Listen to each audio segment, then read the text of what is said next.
FlashCast by PDB. One of the up-and-coming flashcasts I want to explore is how to be a great seller. I get asked all the time, how do you build a sales team? How do you make sales? So again, I urge you, send in your questions, send in your thoughts around this topic of sales, and I'll answer them on FlashCast by PDB. If you haven't subscribed, get on board, subscribe and rate us, share us with your friends, send us in some topics and specifically around sales. I'm looking for some questions around sales so I can answer it on up-and-coming flashcast.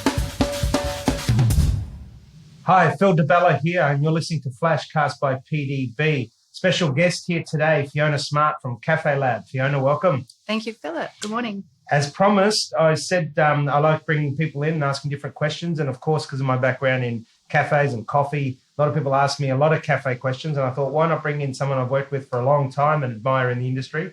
So Fiona has a very long history. I'll give you a very quick snapshot so that we focus more time on content. But Fiona has run and owned cafes for over 15 years, very successful ones throughout Australia, and she's now consulting in that space. So again, very short, sharp, very talented woman, knows what she's on about. Let's get into some content. Fiona, tell me some of the biggest challenges right now today that you see people facing in the cafe industry. Well, first up, the biggest issue I'm seeing is really around the people. There's a lot of talk, customers come to me and they're really looking at profitability, but what that stems back to for me is people. So firstly, there's not enough customers coming in the door, which again is around profitability or, income. Then there's a lack of team engagement, or they're having trouble, inspiring the team to do their jobs. And then thirdly, and probably the biggest thing I work on, is the owner resilience. They're exhausted, they're working too hard, long days, no break. So they're the top three things, but it's all coming back to people. Yeah, great. And it's something, of course, that I talk a lot about. We're in the people business. You get people right and profits and the rest of it come. But let's go back to need more customers, right? And something that I try and do a lot of work with governments and the rest of it to change planning laws. We get this thing in the cafe space called dilution, where it doesn't matter how busy a cafe is, if another one opens, they're going to take some of the business, right? What are people doing to try and attract more customers now? Well, I think a lot of people are relying on social media, which I think is a perfect, way to get more people to come into the door or to actually know about you. But there's no point them coming in the door if your product isn't great and the people that are on the front line of delivering that product are not true to your vision and what you're trying to achieve. So at the moment, I really believe that making sure you have a compelling product is the most important thing. Okay, so knowing who your customers are and knowing how you're going to deliver that product or the value that they want to receive, what that product looks like. So, you can do different things like look at the census report and see what the demographics are, but literally just going for a walk around the local area and just seeing what kind of opportunities there are for customers, and then what you're going to do and what you're going to deliver to them, how you're going to talk to them. Are you going to go to them or are they going to come to you? Yeah, great. And of course, one of the big things that we get asked about is everyone's looking for cheap. And let me tell you guys, no one's looking for cheap. What people want is they want more for less. So think about it and let it sink in. They want more for less. And that is the great word called value. People are not looking for free and they're not looking for cheap.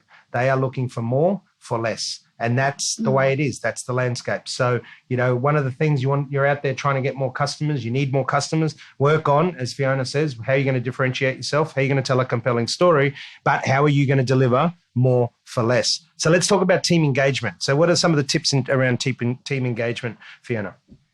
Look, I know in your recent flashcast you talked about hiring, how you recruit, and I think it's really important that you are recruiting on attitude and ensuring that the team that come on board are aligned with your vision for the business. So I think it's that's the first thing. Making sure you've got an enthusiastic team on board and that they, I guess at the very start, you've got to go in there and express what it is you're trying to do. And to sell is to serve. To serve is to sell. They're one and the same. And a lot of cafe owners are afraid to actually get their team to sell They don't know how to have that conversation with their team, and they're definitely not having it at the start, at the kind of interview and induction process. So what I do is I work with teams to, I guess, align. I firstly work with the owner to kind of get a criteria of what they're looking for in their team. And it's around personality and skills and sales ability and that kind of thing. Then I go through and I'll work with the team and just grade them, not in a sort of, what's the word?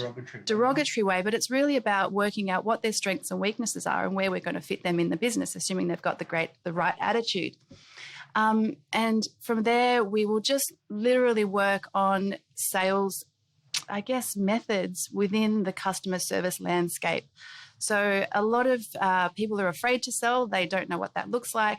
And obviously the way that people are going to grow their business is with that second cup of coffee, with that extra side of bacon or the extra avocado, the hollandaise. All of those little things are, I hate to say it like that, they're the bread and butter, or they're the icing on the cake. So having those conversations about what selling looks like, and I literally will do like role playing with the team to help them to work out what method there is best for them. And, what works for one team member doesn't work for another team member, as an example. So some people are comfortable selling with groups of ladies. Some people are comfortable selling to, a two-couple situation. So it's just getting practice. But the main thing is that the owner needs to have a selling mindset, as part of the whole fabric of all of the things that they've got to be, but they need to make it part of their daily practice to say, hey guys, today I need you to do this. And that could be sell second coffees, increase the ATV by 50 cents per head, whatever it is,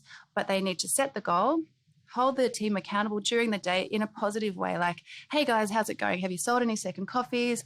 Check in on the register, see what the sales are looking like. And then at the end of the day, just checking in again. How did you go today? What's your trouble spots? How can we help you? How can we improve what we did today? Well, it's all communication, right? Everything keeps coming back to communication. One of the things I always talk about, hire an attitude, teach a skill. A team that is engaged will perform. A team that is disengaged will destroy your business. Remember that.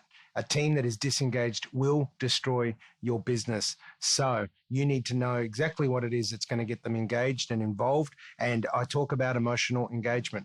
Emotional is what everybody is, whether you like it or not. It's all about emotions. So you need to emotionally engage your team to make sure that they're performing the way you need them to perform.